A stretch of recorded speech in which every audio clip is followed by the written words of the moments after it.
Vou calar a boca.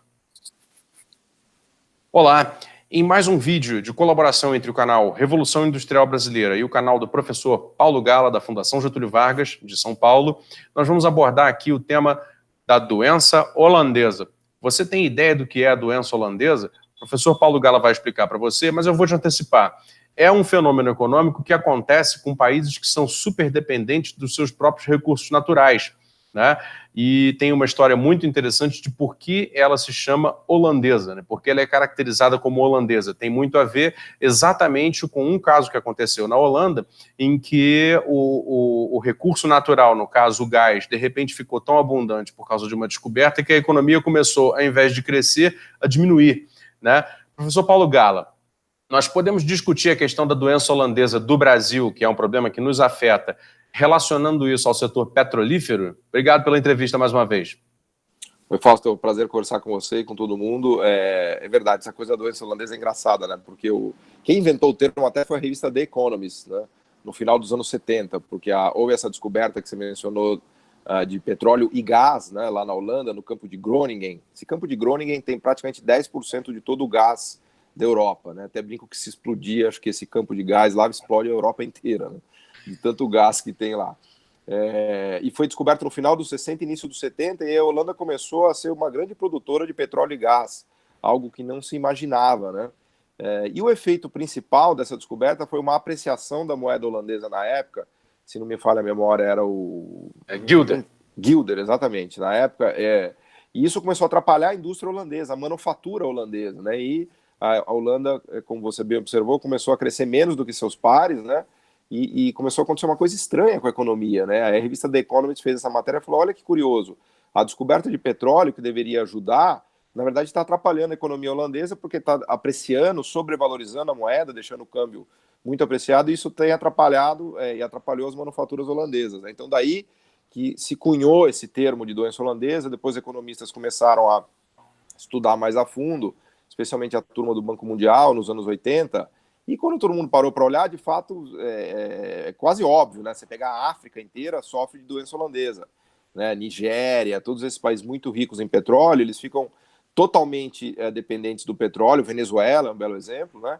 E não conseguem desenvolver uma indústria, né? Uma manufatura, low-tech, medium-tech, high-tech, especialmente porque a taxa de câmbio continua apreciada, sobrevalorizada, e desencadeia mecanismos de corrupção graves também, porque você tem muito caso de ditadura que fica sendo sustentada pelo petróleo, né? Então, essa discussão da doença holandesa, inclusive, foi derivada depois para a ideia da maldição dos recursos naturais, né? Do resource curse, né? Que tem uma literatura gigante de ciência política e de economia, né? No Brasil, a gente tem um risco muito grande, eu acho, Fausto. Eu não acho que a gente sofre de doença holandesa plena ainda.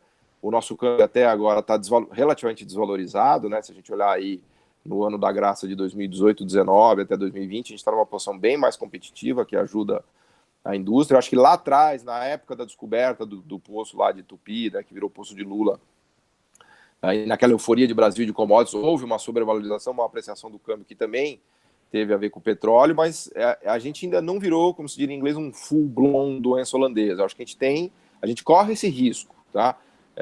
Vale dizer que em 2019 o petróleo já vai ser o item número 1 da pauta de exportação brasileira, né? A gente produzia 2 milhões de barris dia, já batemos, 1 milhão, batemos 2, com pré-sal vamos a 3, e segundo algumas contas aí, não vai ser difícil chegar em 4 milhões de barris dia da própria Petrobras, talvez aí mais uns 5, 6 anos, o que nos colocaria na posição de 5º ou 6º maior player de petróleo do mundo, né? Veja você, Fausto, quem diria que o Brasil hoje já está quase produzindo a mesma quantidade de barris dia, não muito longe de Irã e de Iraque, né? Então, eu acho que é uma ameaça, assim, que está no ar aí da doença holandesa, e dois bons exemplos também de que petróleo não leva ao desenvolvimento econômico necessariamente, além dos casos africanos, do Oriente Médio, Irã e Iraque também, né?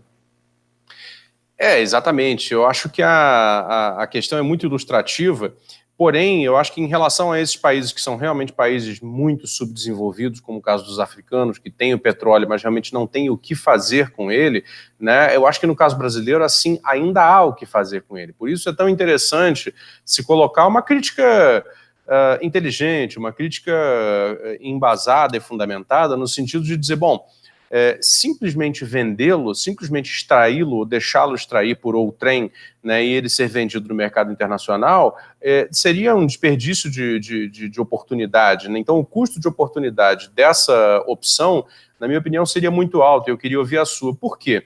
Porque nós temos uma oportunidade, entendo tanto petróleo, de fazê-lo muito mais do que uma mercadoria, um instrumento indutor de criação de setores e subsetores econômicos que nós ou já tivemos e deixamos de ter, ou nunca tivemos e podemos ter, em que novas empresas surjam, soluções diferentes surjam, tecnologias e pesquisas possam ser feitas, e aí sim transformar aquilo que é hoje um recurso bruto num recurso que se multiplica e se espalha pela economia brasileira, retirando da gente esse espectro, né, da doença holandesa, que no fundo pode acabar sobreapreciando o nosso câmbio por uma venda imediata de um recurso bruto, sem que nós tenhamos a capacidade de, né, viver dentro da economia interna, né, da economia social interna, a esses preços que esse tipo de câmbio sobrevalorizado nos trarão, né?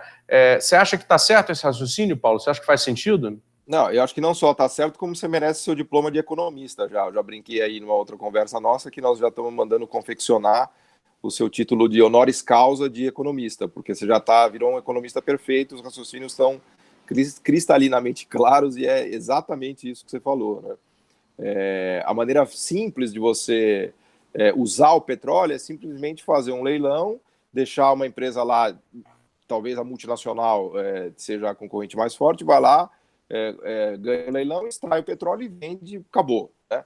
Só que essa é a solução simples, mas não é a solução que vai te ajudar a se desenvolver, né? Porque o petróleo, mais do que tudo, conforme você mesmo disse, pode ser uma alavanca do desenvolvimento econômico, né?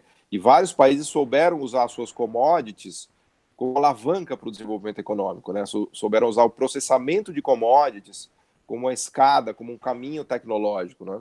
O melhor exemplo do petróleo certamente é a Noruega, que tem várias empresas que fazem sondas de perfuração, plataformas, uma potência, vamos dizer assim, industrial do petróleo, né? Até se brincava aqui no Brasil, há anos atrás, nessa discussão do regime de partilha, se o Brasil ia virar a Nigéria, que é o pior exemplo possível do que pode acontecer com um país que tem muito petróleo, ou a Noruega, que é o melhor exemplo possível de um país que administrou bem as suas reservas de petróleo, né? E claro que a nossa meta, estamos indo mais para a Nigéria, infelizmente, mas a nossa meta e o nosso objetivo deveria ser a Noruega. E para isso, isso depende de políticas públicas inteligentes, né? Veja o caso, Fausto, da Noruega, que fez um fundo soberano que hoje tem US$ 1 trilhão, que obriga que todo o dinheiro originado de exploração de petróleo de empresas públicas e privadas na Noruega seja colocado no fundo soberano. Nós estamos falando de provavelmente um dos maiores fundos do mundo que tem ações na carteira. Eles têm US$ 1 trilhão,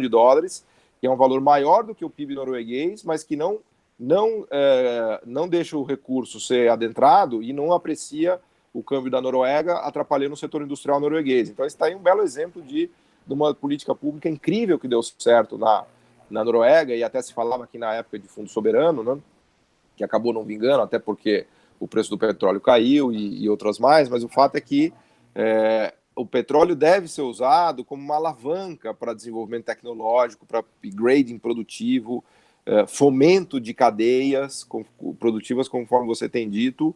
De novo, é uma política pública inteligente, não é a ideia de que você vai fazer um decreto em Brasília e criar uma empresa estatal que vai fazer sonda de perfuração. Longe disso. Nós temos que desenhar mecanismos, desenhar estímulos à la Ásia, né, à la Coreia, à la Japão, à la China e tantos outros exemplos, né, Fausto? Perfeitamente. Sobre essa questão do fundo soberano, eu queria apenas dar um detalhe que eu, enfim, soube pela imprensa em algum desses documentários, que tem tantos aí na TV, né?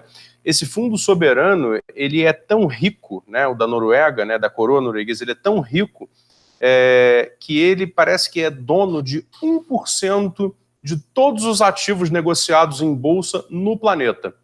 Agora você imagina o que é uma fração, 1%, uma fração de 1/100 de todo o volume negociado em bolsa no mundo inteiro. Põe aí, né, Nasdaq, Wall Street, Frankfurt, Japão, quer dizer, a somatória de todo esse capital 1% parece que é propriedade desse fundo norueguês. Quer dizer, e eles lá, por lei, têm isso constituído, né?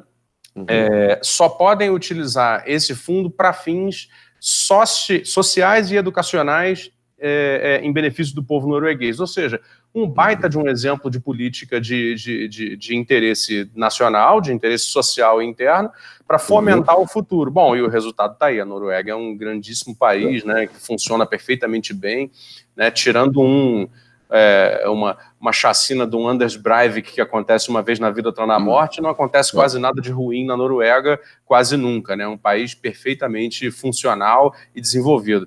Mas, Paulo, muito obrigado aí pela colaboração mais uma vez. Deixa eu fazer um humilde agradecimento aí ao seu elogio especial ao meu raciocínio. Eu fico lisonjeado.